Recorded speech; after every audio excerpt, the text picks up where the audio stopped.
Welcome to my YouTube channel kids stories. अगर आप हमारे चैनल पर नए हैं तो हमारे चैनल को सब्सक्राइब कर दें और बेल आइकन के बटन को क्लिक करना मत भूलिएगा। तो चलते हैं आज की स्टोरी की तरफ। चिड़िया भी मुंह में एक शापर लिए जिसमें थोड़े से पके हुए चावलों के दाने थे। अपने घोंसलों में बैठकर अब भी अपने बच्चों को खिलाने ही लगी थी कि शरारती कौवा जो माहिर शिकारियों की तरह घात लगाए बैठा हुआ था, शापर उचक कर ये जा वो जा।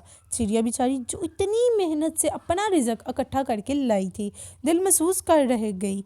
वहीं उसके बच्चों ने ची ची करके शोर मचाया तो साइम जो सहन में किताब लेकर बैठा पेपर की तैयारी कर रहा था, उनकी तरफ मुतवज्जा हुआ।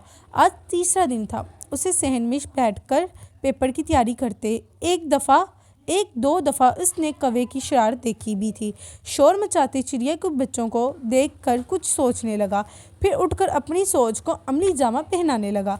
अब सोचे पर अमल करके वो दोबारा पढ़ने बैठ गया। अब उसे अगले दिन का इंतज़ार था। अगले दिन चिड़िया नरम रोटी का टुकड़ा मुंह में दबोचे आ रही थी कि उसे शरारती कौवा नजर आया जो एक दरख्त के नीचे है सदे पड़ा हुआ था। कौवे भाई क्या हुआ? चिड़िया भी कौवे के पास जाकर परेशानी से बोली, मुझे बुखार है बहन, मैं कुछ खाने को भी नहीं लेने जा सकता। इतना बोलकर कौवे ने अपना सर फिर ज़मीन पर रख दिया तो चिड़िया ने अपने मुंह में दबाया हुआ टुकड़ा और पंजों में पकड़ी हुई पनीर कौवे को आगे रख दी और बोली, ये तुम खा लो, मैं बच्चों के लिए और ले आती हूँ। बहुत शुक्रिया बहन, कौवे ने कहा। एक दूसरे के मुसीबत में काम आना ही नेकी है, कहती हुई चिड़िया उड़ गई। कौवे ने अपना फिर जारे और बैठकर खाने लगा। बेवकूफ़ चिड़िया होना। कुछ दिन ऐसे ही गुजर गए। शरारती कौवा नजर न आया।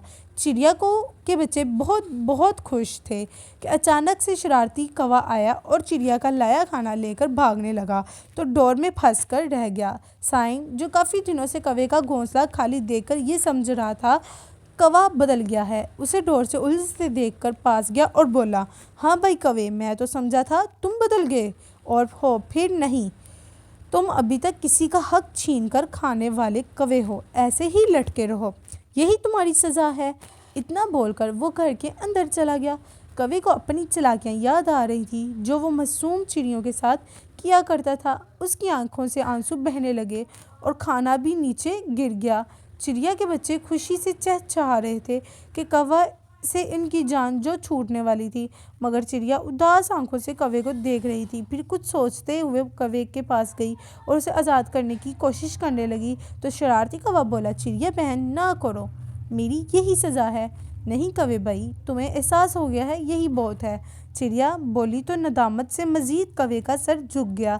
साइम जो दुकान पर जाने के लिए बाहर आ रहा था, चिड़िया को जदोजहद करते और कौवे को सर झुकाए हुए देखकर पास आया और कौवे के पैरों से उलझी हुई डोर निकालते हुए बोला, ये चिड़िया का तुम पर एहसान है कि इसे इतना तंग करने के बावजूद वो तुम्हें आज़ाद करने की कोशिश कर रही है। उम्मीद है तुम सुधर जाओगे और अपनी मेहनत आपके तहत रिज़्क तलाश करके खाया करोगे। कौवे ने इकरार में सर हिलाया और दोनों का शुक्रिया अदा करते हुए उड़ गया। देखा बच्चों, चिड़िया की रहमदिली ने शरारती कौवे को बदल दिया था। अब हम भी अपने इखलाक और नरम लहजे की बदौलत बहुत कुछ कर सकते हैं।